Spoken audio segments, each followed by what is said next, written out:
نمائندہ خصوصی دنیا نیوز وقار سید سے۔ وقار بہت بہت شکریہ ساتھ دینے کا۔ فرمائی دیجیے گا سر، پہلے بشرا سے تلخی ہو گئی، بشرا بی بی سے، انہوں نے کہا کہ بھئی یہ بے شرم اور بے غیرت واٹ ناٹ، اب علیمہ خانم سے ہو گئی ہے، وہ تو پولیٹیکل کمیٹی میں ہوئی تھی تلخی، یہ کدھر ہوئی ہے؟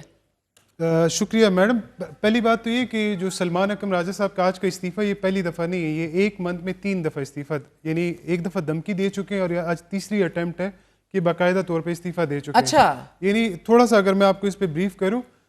جب آپ کو یاد ہے 5 اگست کا جب احتجاج تھا تو اس وقت پارٹی کا ایک پریشر تھا سلمان اکرم راجہ پہ کہ جی آپ اناؤنس کریں کہ آپ کی اسٹریٹجی کیا ہے، تو انہوں نے ایک سٹیٹمنٹ دی کہ جی تو اپوزیشن الائنس کا معاملہ ہے تو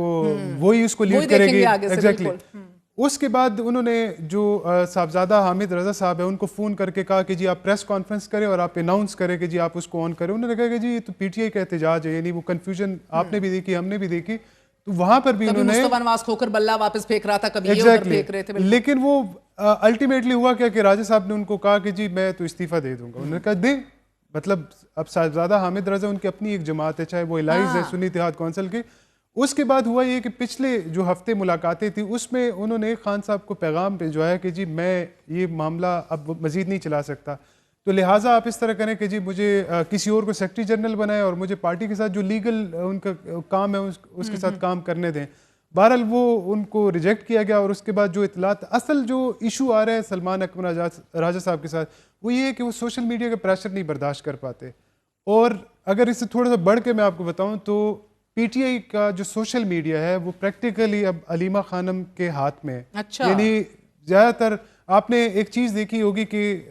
جو پی ٹی آئی کے آفیشیل ٹویٹر اکاؤنٹ سے جو ٹویٹس آتے ہیں اس میں بشرا بی بی کا ذکر بڑا منیمم ہوتا ہے، یعنی وہ ان اکاؤنٹ سے ہوتا ہے جو سیکنڈ ٹیئر کے اکاؤنٹ ہے، یعنی فرسٹ کے نہیں ہے۔ اس کی وجہ بھی یہ بتائی جاتی ہے جو پارٹی کے لوگ ہیں کہ جی وہ سوشل میڈیا میں بشرا بی بی کو اتنا سپیس نہیں دینا چاہتے۔ سلمان اکرم راجہ صاحب کو لانے والی بھی تو علیمہ خان تھی۔ ایگزیکٹلی۔ آج کا جو اگر میں آپ کو صرف یہ بدمزگی، یہ ایک واٹس ایپ گروپ ہے، انسیڈنٹ ایک واقعہ ہوا ہے۔ ایگزیکٹلی، یہ ہوا یہ کہ ایک واٹس ایپ گروپ ہے، اس میں ایک ڈسکشن چل رہی تھی یہ بائی الیکشن والی، تو جیسے اس میں بات آئی اس میں علیمہ خان صاحبہ نے جو ہے وہ لکھا کہ جی یہ آپ ہی فیصلہ لے کے گئے تھے اور آپ ہی نے اس پر ووٹنگ کرائی اور آپ کو مبارک ہو۔ اس کے بعد سلمان اکرم راجہ نے ٹویٹ کیا اور ٹویٹ کے بعد اپنے فون جو ہے وہ یعنی وہ کنیکٹڈ نہیں رہے، ان کو پارٹی کے لوگوں نے انہوں نے تنزن ان کو یہ کہا کہ بڑی مبارک ہو، جو ایک ڈسکشن ہوتی رہتی ہے، یعنی کہ کوئی تلخ کلامی نہیں ہوئی، نہیں پراپر کوئی تلخ کلامی نہیں ہوئی۔ لیکن اس سے پہلے ایک اور انسیڈنٹ، جس دن خان صاحب کی بیل تھی 9 مئی والی سپریم کورٹ میں، اس وقت پراسیکیوٹر بھی کھڑا تھا، وہاں پر علیمہ خانم نے سلمان اکرم راجہ کو دھمکی دی تھی کہ میں آپ کو پبلک میں لے کے جاؤں گی، یعنی پبلک سے مراد یہ ہوتا ہے، یہ ایک ٹرم ہے کہ آپ کو میڈیا میں لے کے جاؤں گی، سوشل میڈیا میں آپ کو ڈسکس کراؤں گی، کیونکہ آپ کو پتہ ہے کہ جو خان صاحب کی فیملی کو اس وقت بڑی سمپیتیز بھی مل رہی ہونی بھی چاہیے کیونکہ ان کے بھائی اندر ہیں، لیکن وہ اس سینٹیمنٹ کے ساتھ سوشل میڈیا کی پاور کو لے کے انہوں نے سپریم کورٹ کے اندر ان کو کہا کہ جی آپ یہ اناؤنسمنٹ نہ کریں۔ اسی طرح جو پچھلے منگل کو ملاقات تھی اس میں بھی جب اندر سے یہ پیغام آیا کہ جی آپ یہ اناؤنس کریں کہ یہ معاملہ سیاسی کمیٹی میں جائے گا، یہ خان صاحب نے بیسیکلی یعنی جو اس کے پیچھے جو وزڈم ان کی پارٹی کی جانب سے جو تجویز دی گئی تھی وہ یہ تھی کہ آپ کو پتہ ہے کہ اگر آپ ضمنی الیکشن کا بائیکاٹ کرتے ہیں تو 26 نومبر کے جو مقدمے ہیں اس میں اکثریت جو ہے وہ کے پی کے پارلیمنٹیرین کی ہے، تو ڈیفینیٹلی وہاں پہ اگر آپ کے پارلیمنٹیرین 20 مائنس ہو جاتے ہیں تو آپ گورنمنٹ نہیں کر سکیں گے، حکومت متاثر ہوتی ہے ادھر۔ بالکل۔ اور دوسری بات یہ کہ جیسے علیمہ خان کے سیاسی رول سے بھی کوئی خبر آئی کہ عمران خان صاحب منع کیا ہے، ایون کہ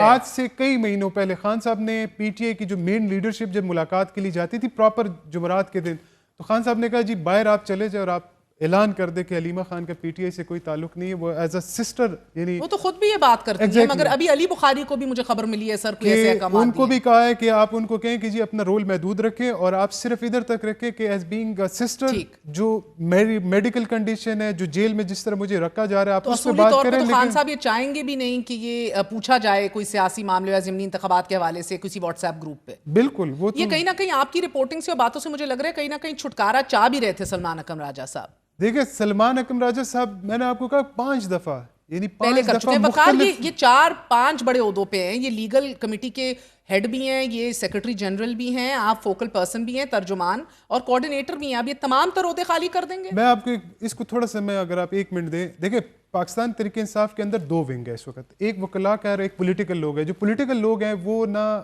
بیرسٹر گور کو پسند کرتے ہیں نہ وہ سلمان اکرم راجہ کو پسند کرتے ہیں, کیونکہ جو پاکستان کی پالیٹکس ہے وہ ڈفرینٹ ہے. یہاں پہ کیا ہوتا ہے, آپ نے سڑک کے اوپر احتجاج بھی کرنا ہے اور آپ نے ایف آئی آر ایسی لینی ہے جیسے مطلب عام سی بات ہے پاکستان میں نا. تو اس وجہ سے یہ ہمیشہ سے ایک ڈیبیٹ رہی ہے. جیسے کہ میں آپ کو سمپل سی ایک بات بتاؤں کہ ایک بڑا سوال اٹھایا جاتا ہے کہ جی 8 فروری کو جب یہ سب کچھ ہوا فارم 47 والا, تو اس کے بعد پی ٹی آئی احتجاج میں کیوں نہیں. تو میں نے بڑے سینئر لوگوں سے پوچھا جو یعنی پارٹی کو چلا رہے تھے, انہوں نے کہا کہ جی ہم نے بیرسٹر گور کو اپروچ کرنے کی کوشش کی, لیکن چونکہ بیرسٹر گور جیت چکے تھے تو وہ 8 فروری کو اپنے حلقے میں جشن منا رہے تھے. تو ہمارا ابھی بھی قائم ہے اور عروج پہ, اور آپ ایکسپیکٹ کر رہے تھے یہ استعفیٰ. ایگزیکٹلی, اور یہ کوئی یعنی نیا نہیں. اگر لیٹ سپوز کل خان صاحب وہ دوبارہ ریفیوز کر دیں گے تو ہو سکتا ہے اگلے ہفتے وہ دوبارہ آئے, مطلب یہ کوئی دینا ہے ایگزیکٹلی. اب یہ ناگزیر ہے ان کے. دوسری بات یہ آپ نے لیڈر آف دا اپوزیشن کی بات کی نا, اسپیشلی جو نیشنل اسمبلی کی. دیکھیں جو نیشنل اسمبلی کے اپوزیشن لیڈر کا معاملہ تھا نا, یہ جب یہ اراکین ڈسکوالیفائی بھی نہیں ہوئے تھے, یہ اس سے پہلے ڈسکشن میں فائنل ہو چکا تھا, محمود خان اچکزئی کا نام, اور اس ڈسکشن میں یہ فائنل ہوا تھا کیونکہ جس وقت چیف الیکشن کمشنر کی تقرری کا معاملہ آیا تو آپ کو یاد ہے پرائم منسٹر نے ایک لیٹر لکھا تھا عمر ایوب کو, لیکن اس لیٹر میں نہ ٹائم مینشن تھا نہ ڈے مینشن تھا کہ کہاں پہ ملنا ہے. تو خان صاحب سے جب ان کی ملاقات ہوئی, انہوں نے کہا کہ جی آپ نے نہیں ملنا. تو اسپیکر نے اور پرائم منسٹر نے ایک آئینی لکونے کا فائدہ اٹھایا, کیونکہ آپ کو یاد ہے جب چیف یہ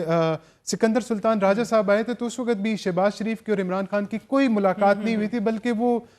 ایک انڈرسٹینڈنگ نہیں ہوئی اور اسپیکر نے کمیٹی ایگزیکٹلی. اب جو اسپیکر صاحب کہہ رہے ہیں کہ کوئی میٹنگ نہیں ہوئی, حالانکہ وہ کوئی ریکوائرمنٹ نہیں ہے, اگر آپ نیکسٹ فیز پہ بھی جا سکتے ہیں. محمود خان اچکزئی کو لانے کا جو مین مقصد تھا پی ٹی آئی کا وہ یہ تھا کہ آپ چیف الیکشن کمشنر سے جان چھوڑائیں. اور میں آپ کو یہ بھی بتاؤں کہ پی ٹی آئی نے اس پہ اتنا کام کیا ہے کہ انہوں نے چیف الیکشن کمشنر اور 2 عہدوں کے لیے نام بھی شارٹ لسٹ کیے ہیں. چلیں جی, سلمان اکرم راجہ تو چلے جائیں گے, سلطان راجہ کہیں نہیں جا رہے, یہ میں آپ کو خبر دے دوں ابھی. بس وہ تو وقار بہت بہت